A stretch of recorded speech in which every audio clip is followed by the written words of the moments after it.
Hey everyone, this is the Autumn 2014 forecast verification video. We issued the forecast for the Autumn of 2014 at the end of August. We've gone past the autumn now, so it's time to come back and verify how the forecast progressed, how it did. As forecasters, when we issue these forecasts, particularly the longer range forecasts, I think it's important that we come back after the event and sort of verify things, see whether we was on the right track or see whether the weather gods were playing games on us. So we're going to have a look at that in a sec. Can I get on with that just to say about the ads? Says links to articles on most of the pages at gaswebby.com. Have a browse through widgets. So if there's any articles that you're interested in, just click through.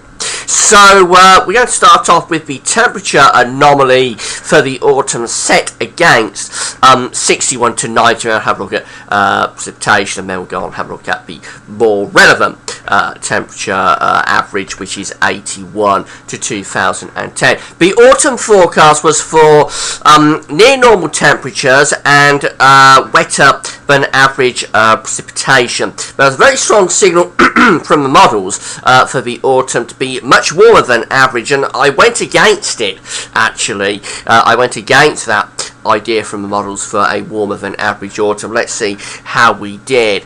And this is the temperature anomaly set against 61 to 90 for the autumn of 2014. See, it was a very mild autumn, very warm autumn across most parts of the country. Anomaly is around 1 to 2 degrees above average, depending on where you happen to be in the country, set against 61 to 90. So that idea that we was going to have an average autumn was wrong. I should have stuck with the models. The models had it right. A warmer than average autumn. Actually one of the warmest autumns on record.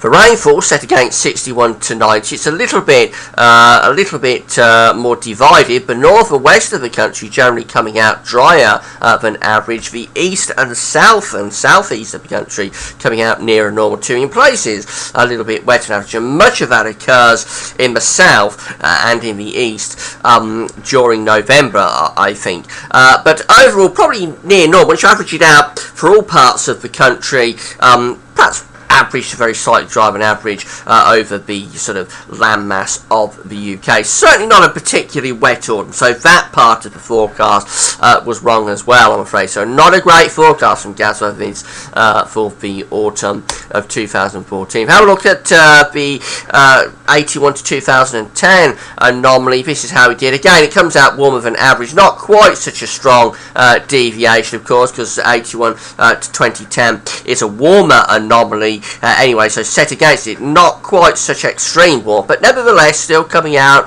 most places around a degree, half a degree above average, quite widely across the country. So warmer than average autumn, whichever anomaly you take.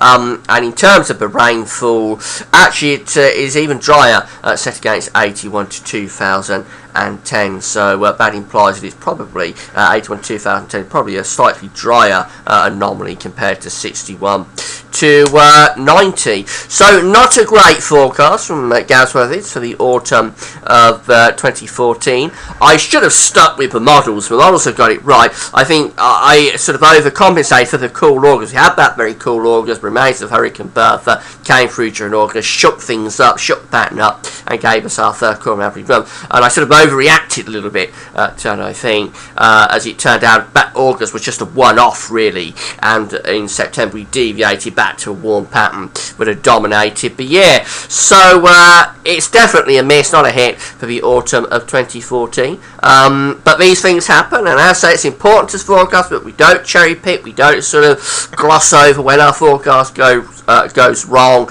So yeah, it was a miss for the autumn of 2014. Let's hope for better for the winter forecast, which of course we'll verify when we get to start of spring. That's it for now, and thanks for watching. Bye for now.